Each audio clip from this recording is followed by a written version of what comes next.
Greetings, Dragonball fans, and welcome to the 8th part of What If Time Travel Was a One-Way Ticket, where we follow future Trunks' life after he traveled to the past, knowing that from the get-go, at least like the earlier incarnations of our own Terminator series, it was going to be a one-way trip. His mother, and everything he knew, would be lost to him forever. After dithering for a few years, as he didn't want to abandon his mother, Trunks eventually traveled back to the usual point in the past, but only after witnessing Bulma's death at the hands of 17. With that emotional wound still quite fresh, he made short work of the Frieza Force, hugged his somewhat bewildered younger mum, then informed all the collected Z-Fighters about their impending fate. After all, there was no point in being subtle when you're here for keeps. When 19 and 20 eventually appeared, they were dealt with quickly, and the remains of 20 were taken to Capsule Corp to try and figure out why these weren't the droids he was looking for. Bulma then took them to Jiro's lab, where 17 and 18 lay, inactive, in their pods. Trunks wanted nothing more than to blast them to bits, right there and then, but was stopped by his mother. According to Jiro's somewhat detailed notes, they hadn't exactly chosen this life, certainly not willingly. Trunks then walked the fine line between parole officer and stalker, until Lazuli gave up trying to ignore him. After confronting him, she got to hear Trunks' tale of the future, and it only reminded her of her own past, of those abandoned children, turned delinquents, then bullies, and finally nihilistic gang leaders. Months after abandoning his watch over those supposed mechanical menaces, Trunks' evening with Gohan and his family was interrupted by Lapis of all people, who had just watched some massive monster man thing kind of eat his sister. They then got to see a somehow perfect Cell declare the games open and celebrate it with the on-screen ending of Trunks' own father, Vegeta, who had run off to face this seemingly worthy challenger. Lapis wanted to avenge his sister, and the only one willing to venture into the time chamber with him was none other than his one-time chaperone, Trunks. When they finally got to face Cell himself, Lapis stepped up first, and Cell got to wax lyrical about his origins and how he already had a 17 in him, so he had no use for this one. Goku then also failed to beat the Bugman, and Gohan, lacking number 16 to push him over the edge, was unable to as well. Trunks, however, finally managed to, but only after Lapis took the death beam meant for him and promptly died at his feet. In the years between Cell and Buu, Trunks came to terms with the sacrifices of not only Lapis, who quite literally died for him, but also Lazuli, who was very reluctant to wish her brother back, just in case that other version of him from inside Cell came back too. He then extended an olive branch, and over the course of 7 years, further converted vague camaraderie to actual friendship with one, and something a little more intimate with the other. In the last part, post-Buu and Beerus, Trunks' and Gohan's joining Goku's and Vegeta's training on Beerus' world took a slight detour to Yardrat after Goku suggested that they learn instant transmission for themselves, instead of distracting him from his goal of figuring out God Ki. Frieza still made an appearance, but courtesy of Trunks' Kachin upgraded blade getting in the way, the tyrant was ultimately felled by the very sneak attack he'd planned for Goku. The Tournament of Destroyers then commenced with a few changes to the traditional roster. The good side of Majin Buu is happily lazing around at the home of the current world champion, Krillin, and his recently rekindled love interest, now wife, Marin. Piccolo can't really see the point with both Lapis and Lazuli on hand, and Monaka is nowhere to be seen, since Trunks, who hasn't actually managed to fight in a tournament yet, was eager to give it a go. After being belly-bounced from the ring by Bertamo, Lazuli has a conciliatory cuddle with her daughter, Marble, and Goku then gets to take on the giant gummy bear. He ends up throwing him out of the ring as he did originally, then, after convincing Frost to transform, he falls prey to the poison needle and is eliminated as well. Next up we get Lapis, who gets struck by the poison enough times by an increasingly frantic Frost that he eventually notices the needle. Instead of getting him disqualified, though, the entirely unaffected Lapis turns up that internal dial a couple of notches and one-shots final form Frost into and through the barrier, knocking him out. When Lapis then faces down Magetta, we almost get a repeat of Lazuli vs. Batamu for a while, with Lapis being mostly unaffected by the heat. He does love his sarcastic comments, though, and ends up calling the giant robot out on his various failings as an artificial being, something Lapis knows a thing or two about. Quickly seeing the Metal Man's weakness, the match is over in a matter of moments. Lapis vs. Kaba goes a bit more like Vegeta's match would have. After calmly avoiding the young Saiyan's attacks, he inquires about the guy's supposed Saiyan heritage. Much like Goku's match against Frost, he is mainly interested in why this guy doesn't just transform already. Seeing that he is obviously outclassed by this strange non-person, Kaba agrees to a brief timeout while Lapis floats up to ask the three Saiyans on his team what made them transform. Why does Lapis not just beat Kaba? Well, as it stands now, this Kaba guy is a hair's width away from being blasted out of the arena, and Lapis knows just how much a Super Saiyan form amplifies their power, so at the very least he just wants some fun with the fight. There's something he still shares with his deceased future counterpart. This is kind of boring. It takes a bit longer, but with a slightly guilty glance towards arguably his only real friend outside of his family, in the form of Trunks, Lapis goes all out, verbally at least. All those years as a thug before Gero had taken them in had given him plenty of material, and nothing will be safe from this machine's wrath. Trunks stares down at the man who he had for years now also thought of as a friend, and for just a moment sees that hand again wiggling around on the wrong side of a precious body. But Lazuli's now very familiar hand on his is just enough to quell it. As she calls out to her brother to stop it, Kaba finds his hook, and distracted by his sister's shout, Lapis's ever-tenuous grasp of ki sensing fails to notice the sudden shift in his opponent's power, until it's too late. He is rather dramatically thrown from the arena, and puts his own decent crack in the angelic shield wall, as his own partially formed shield shatters on impact. Oh well, serves him right for not paying attention, huh? Vegeta then gets to engage in some further tutoring of Kaba, but without any of the threats, since that was taken care of for him. They spar for a bit in Super Saiyan before Vegeta shows off Super Saiyan 2, and then Super Saiyan Blue. Taking his seat, Kaba sidles up next to Vados. Of course she knew he'd overheard her recent chat with Champa about what Whis training people in the staff actually meant. Champa had of course thrown a minor fit at the mere thought, but Kaba's interest had been piqued. But now, seeing Vegeta's proper use of God Ki, it was almost enough to make him ask about it, right in front of his universe's god of destruction. Consequences be damned. Unfortunately, Vegeta vs. Hit goes pretty much as expected. Having another person to spar with doesn't necessarily mean they're going to spend all their free time doing it, especially with Vegeta's more family-oriented nature here, post-Babidi's influence and the airing of all that laundry.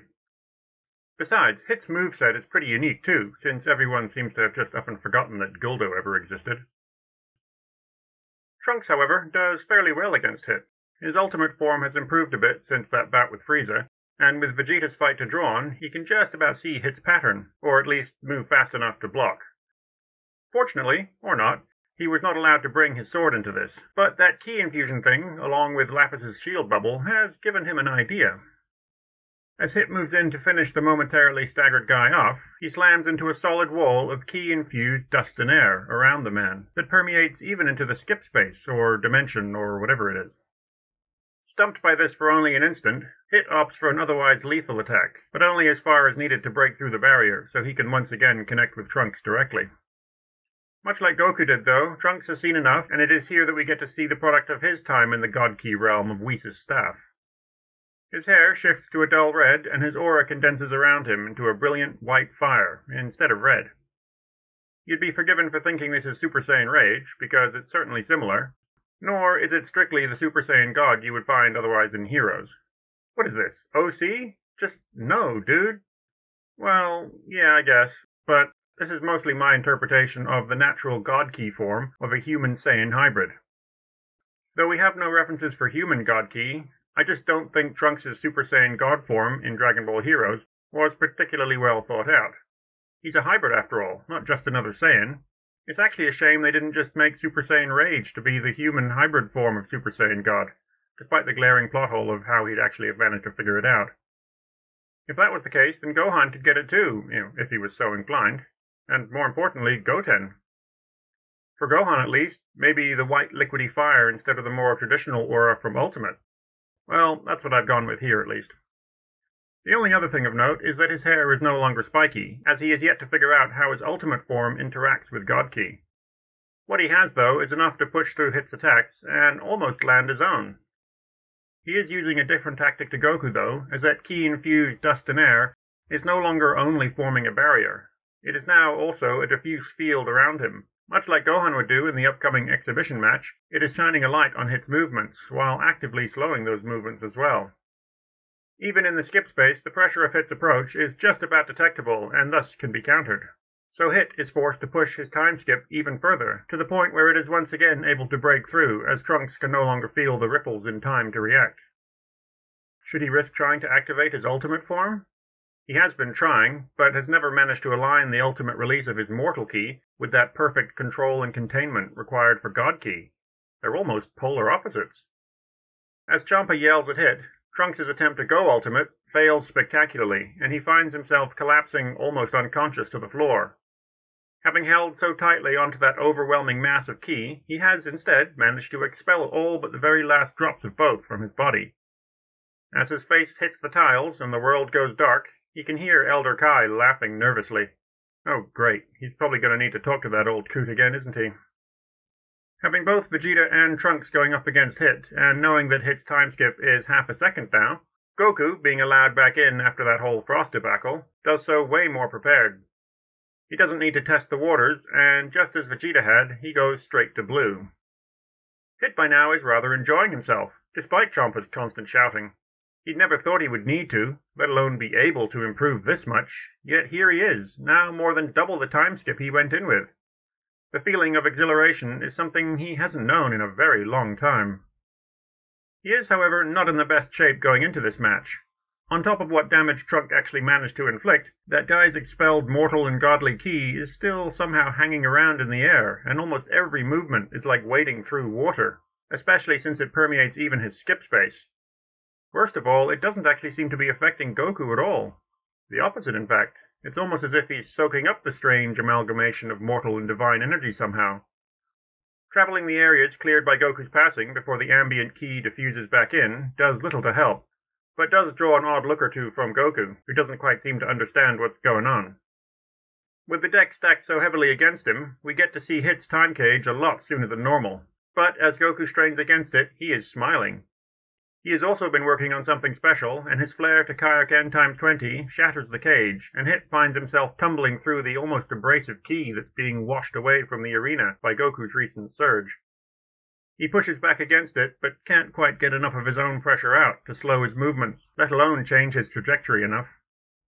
The edge of the arena slips past, mere millimeters away from his grasp, and he ends up on the dirt. He feels no trace of defeat, though. He had learned so much today, about himself and about these Saiyans from Universe 7, and it would seem also those of his own universe. Champa is of course livid, but that is quickly brushed aside by the arrival of Zeno, and then Beerus's wish on the Super Dragonballs to have Universe 6's Earth restored, population and all. The months that follow the end of the tournament have a clear lack of Monaka-sourced shenanigans. His deliveries do not take him to Earth, and he delivers that sucker or whatever it is in time, so there are no purple copies lurking about.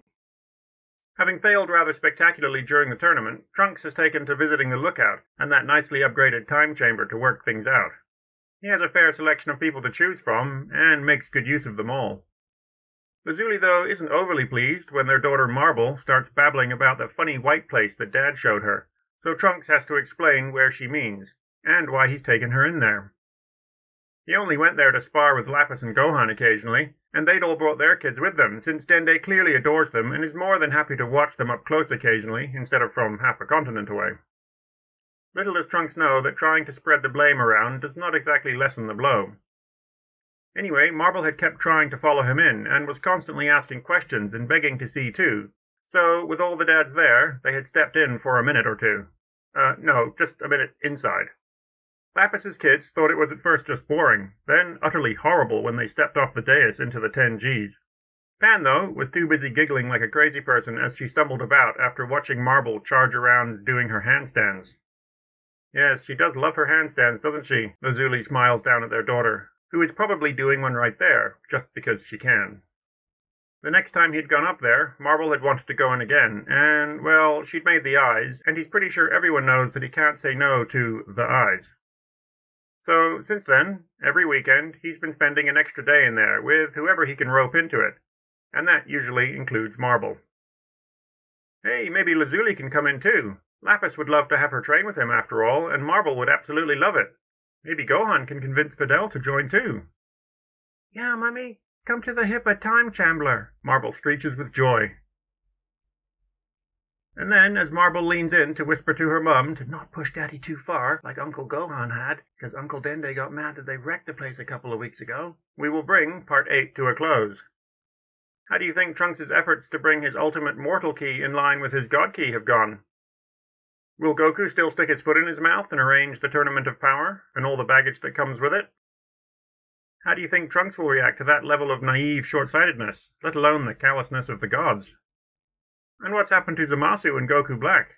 There might be a few less time rings, but there's still at least 2, since Cell came back after Trunks left. Find out next time on Dragon Ball. What if time travel was a one-way ticket?